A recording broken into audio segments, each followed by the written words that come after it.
She posted, "Some men just can't handle a strong woman who knows what she wants." After I confronted her about the lies, I commented, "True." What everyone saw on my profile the next morning made her lawyer call mine before noon. I, 38 male, am writing this from my home office, watching my phone blow up with notifications I'm choosing to ignore. Yesterday, I finally pulled the trigger on something I've been planning for months. The fallout is spectacular. My wife Natalie, 35, and I have been married for 7 years, together for 9. She runs a lifestyle coaching business, you know the type. Instagram posts about manifesting abundance, expensive retreats for empowered women, the whole 9 yards. I'm a forensic accountant. Yeah, the irony isn't lost on me. 6 months ago, I was doing our taxes. Nat always handled her business finances separately. Said it was important for her entrepreneurial independence. Fine by me. But this year, our accountant needed some documentation from her business for a joint filing issue. She was at one of her retreats, told me to grab the files from her office. That's when I found the second set of books, not metaphorically. Literally. A whole separate QuickBooks account hidden in a folder labeled Vision Board Templates. The real numbers versus what she'd been showing me and the IRS were different. Very different. Her struggling business that barely broke even, actually pulling in $400K plus annually. The retreats she ran at cost to help women, 5Ks per person, 20 women per retreat, 4 retreats a year. Do the math. But that wasn't the worst part. The worst part was where the money went. Turns out, Natalie had a whole separate life. Luxury shopping sprees filed as business supplies, first-class trips filed as location scouting, and then there was contractor payments to someone named Blake Donovan. $3K monthly for marketing consultation. Blake Donovan was not a marketing consultant. Blake Donovan was her personal trainer, her very personal trainer, if the Venmo descriptions she forgot to make private were any indication. For last night, isn't typically how you thank someone for SEO optimization. I sat in her office for 3 hours, taking photos of everything. Bank statements, receipts, tax documents, even found the burner phone in her desk drawer. Still logged into her secondary Instagram where she posted couple pics with Blake to her close friends list. My favorite was them at a resort in Cabo, posted the same weekend she told me she was at a silent meditation retreat in the mountains. But I didn't confront her. Not yet. See, I specialize in financial fraud investigation. I know how people hide money, and more importantly, I know how they react when caught. Confrontation without preparation just gives them time to destroy evidence and spin narratives. So I prepared, opened my own separate account, started moving my portion of our assets, got copies of everything, every receipt, every statement, every tax document, consulted with both a divorce attorney and a tax attorney. Filed amended tax returns for the past 3 years, separating my finances from her fraudulent filings. Then I waited, collected more evidence, watched her lie to my face every single day. Kisses goodbye while texting Blake. Complaints about money while wearing new designer bags. The entitlement was staggering. She genuinely believed she deserved all of it. Last week, she made a crucial mistake. Posted on her business page about investing in yourself and how she just dropped $15 on a new certification program. Except I knew that $15K went to Blake. He'd just posted about buying a new motorcycle. I decided it was time. I confronted her Thursday evening, calm, matter of fact. Set a manila folder on the kitchen counter. We need to talk about your business finances. She didn't even look up from her phone. Babe, I told you, that's my domain. You wouldn't understand the intuitive aspects of feminine entrepreneurship. I opened the folder, spread out the photos, bank statements, both sets of books, the Cabo pictures. The color drained from her face. I can explain. No need. I've already filed amended tax returns. The IRS should be contacting you soon about the $150K in unreported income. Oh, and Blake's getting audited too. Turns out the IRS really interests themselves when someone receives $100K in consulting fees but can't produce a single deliverable. She stood up, shaking. How dare you go through my things? That's private. Tax fraud isn't private, Natalie. Neither is adultery. That's when she said it, the line that would become her downfall. You're just intimidated by my success. You can't handle that. I make more than you. I laughed. Actually laughed. You mean the money you've been hiding while I paid all our living expenses? The success built on tax fraud? She grabbed her phone and stormed out. 20 minutes later, I saw the post. Some men just can't handle a strong woman who knows what she wants. Boss babe empowered, #know your worth. The comments flooded in immediately. Her tribe of empowered followers rallying around her, sharing their own stories of intimidated men. Lots of "yes, queen," and "he couldn't handle your light." I waited an hour, then commented, "True." That was it, one word. But I knew what was coming next. This morning I updated my profile, changed my relationship status to separated, then added a new post, public. After 7 years of marriage, I discovered my wife has been hiding $400K plus in annual income while I paid all our bills, committing tax fraud to the tune of $150, having an affair with her contractor Blake, using business funds for personal expenses. To her followers buying into her empowerment courses, she's been lying to you too. That struggle she talks about? Fake. That rags to riches story? Fiction. Check the IRS website in about 2 weeks. P.S. Blake, enjoy the audit. Next time, don't brag about gifts from your client on social media. Attached were 3 screenshots, her real versus reported income, the Cabo photos with timestamps, and Blake's "thanks for last night" Venmo.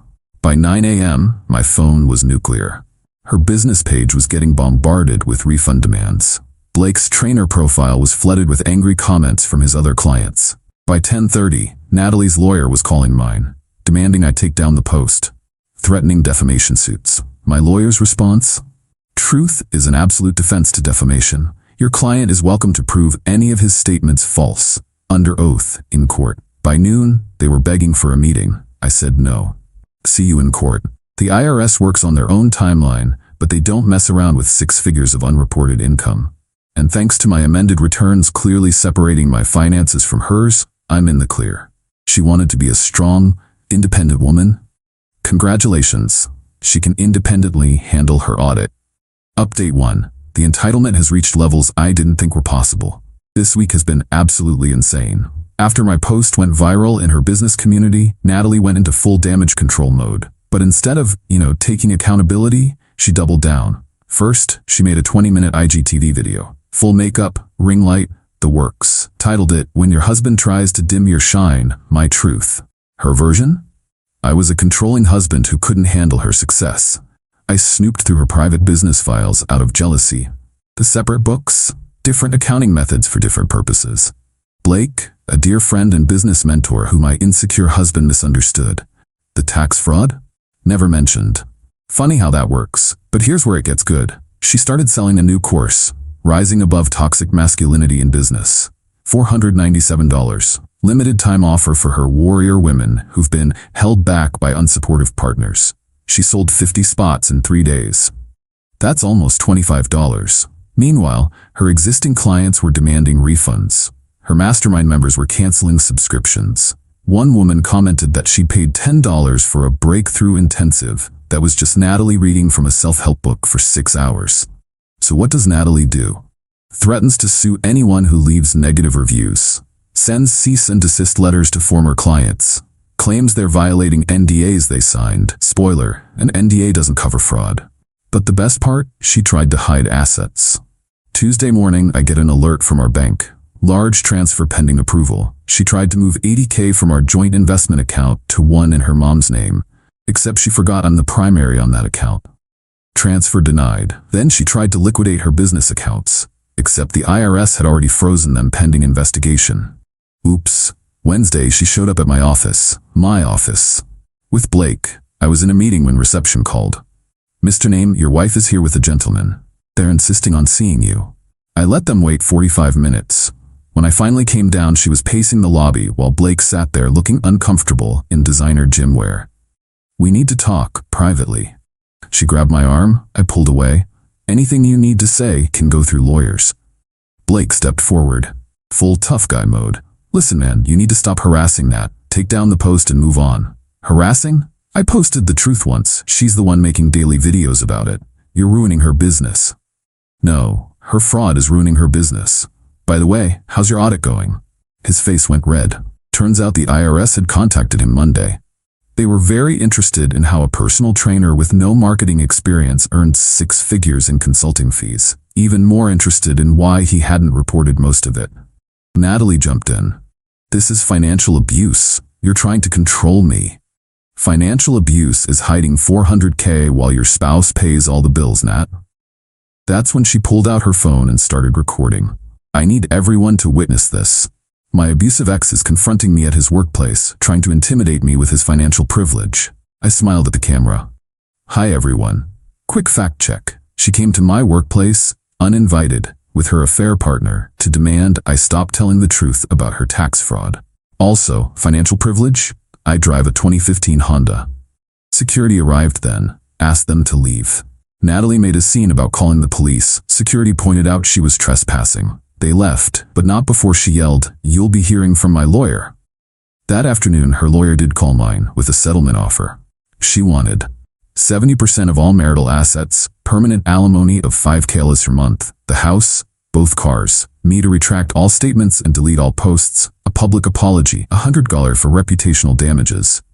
My lawyer actually chuckled on the phone. She does realize she's under federal investigation for tax fraud, right? We countered. 50-50 asset split after her tax debt is settled. No alimony, she makes more than me. House sold, proceeds split, each keeps their own car. I retract nothing. She pays me back for 3 years of expenses I covered while she hid income before. Their response? She was being persecuted for being a successful woman. Friday, the other shoe dropped. The State Business Bureau launched an investigation into her coaching certification claims. Turns out, those certifications she charged premium prices for? She wasn't licensed to issue them. That's consumer fraud. Her response? Another Instagram video, this time with tears. The patriarchy is trying to silence me. They can't stand to see a woman thrive. But I won't be broken. I won't be silenced. Use code WARRIOR for 50% off my new course, Surviving Business Persecution.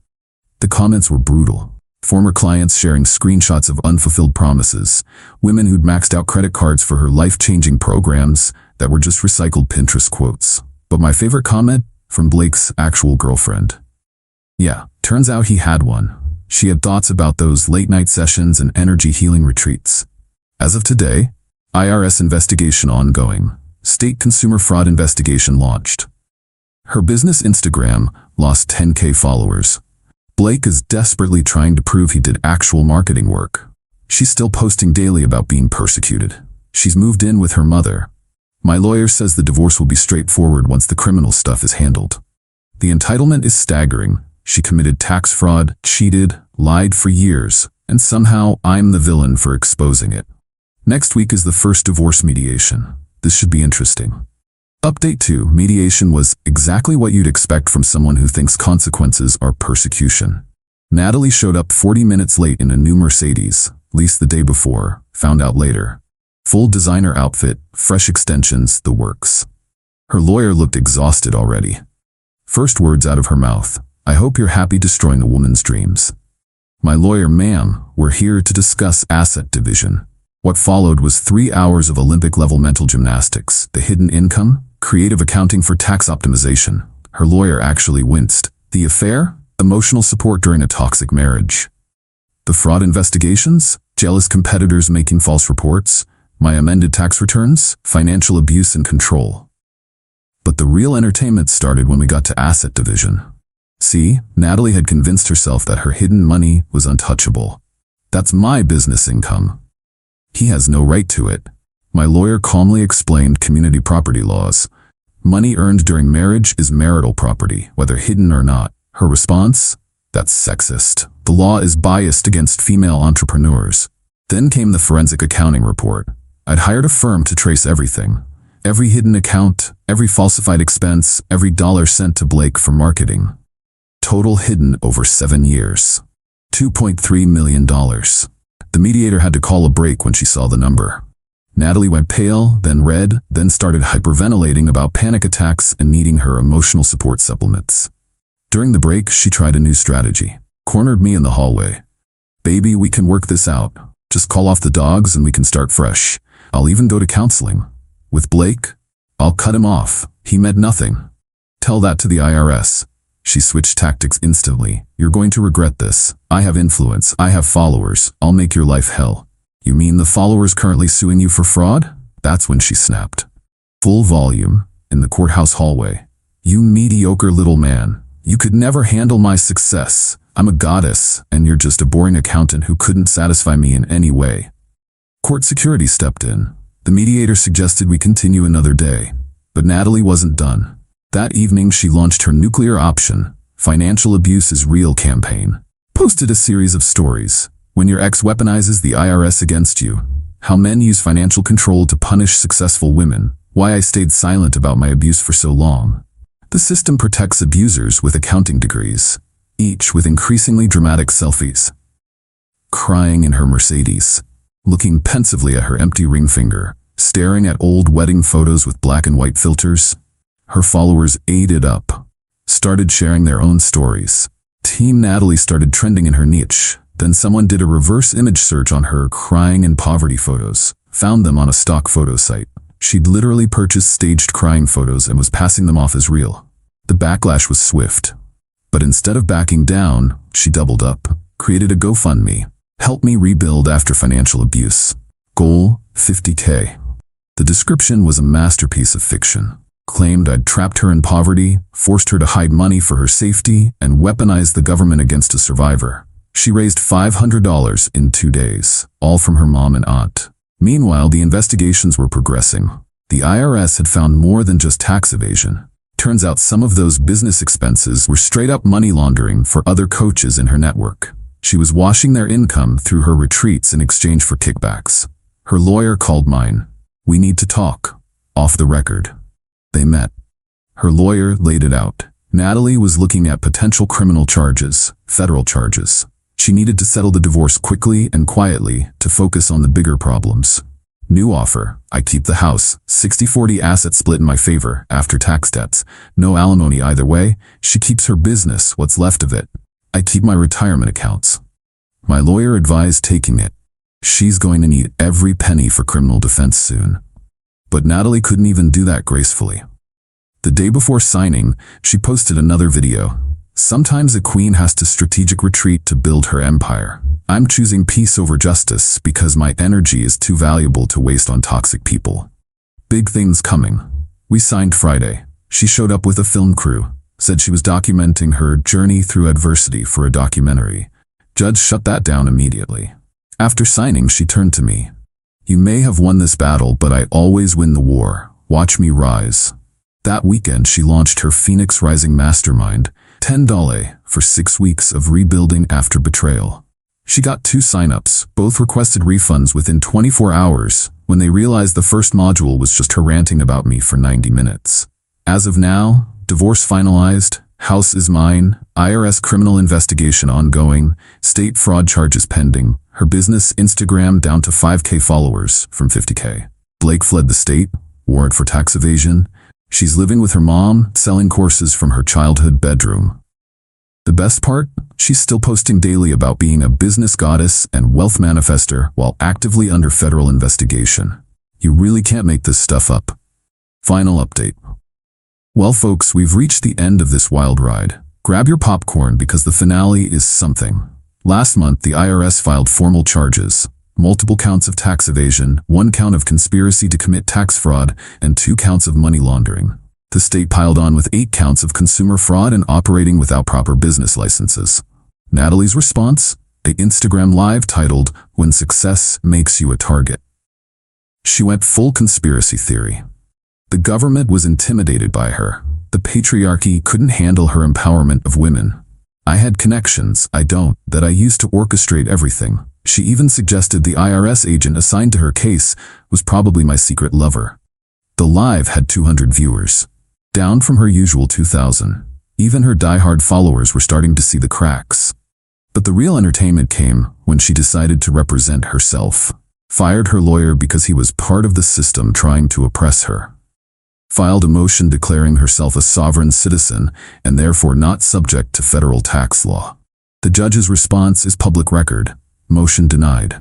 Also, that's not how any of this works. 2 weeks ago was her preliminary hearing. I didn't go, but a mutual acquaintance did and gave me the play-by-play. She showed up in a ball gown. Like, full formal wear. Apparently told the bailiff she wanted to dress for the success she manifests. Interrupted the prosecutor twice to explain that money is just energy and the IRS doesn't understand abundance mindset. Tried to submit her vision board as evidence of her good intentions. The judge set bail at $50. She couldn't pay it. Her mom wouldn't co-sign. She spent 3 days in jail before her aunt finally put up her house as collateral. Those 3 days spawned a 10-part Instagram story series, Jailhouse Journaling, Finding Light in the Darkness. She tried to sell it as a course for $97. Instagram shut down her payment processing for violating terms of service. But here's where it gets truly unbelievable. While out on bail, instead of focusing on her defense, she started a new business. Prison Prep for Entrepreneur Queens, a coaching program for successful women navigating legal persecution. The prosecutor added witness tampering charges when she DM'd former clients offering settlement incentives if they withdrew their complaints. Last week, she took a plea deal. 18 months federal prison, 3 years probation, $400,000 in restitution, lifetime ban on operating financial coaching businesses. Her final Instagram post before reporting to prison: taking a sabbatical to write my book. This is just chapter 1 of my comeback story. Queen's rise, prison to profit. Blake, plead guilty to tax evasion, got 6 months house arrest and 5 years probation. Currently working at a CrossFit gym and dating someone age appropriate. As for me, life is quiet. Beautiful, peacefully quiet. The house is paid off, sold some of the seized assets. I started dating a fellow accountant who thinks financial transparency is foreplay. We spend Friday nights doing each other's taxes. It's as nerdy and wonderful as it sounds. I kept one memento from this whole ordeal, a printed screenshot of her "Some men just can't handle a strong woman who knows what she wants" post. Framed it, hung it in my home office. Because she was right. Some men can't handle strong women who know what they want. But tax fraud isn't strength. Theft isn't empowerment. And consequences aren't persecution. She wanted to be a boss babe? Well, now she's making 23 cents an hour in the prison kitchen. Manifest that.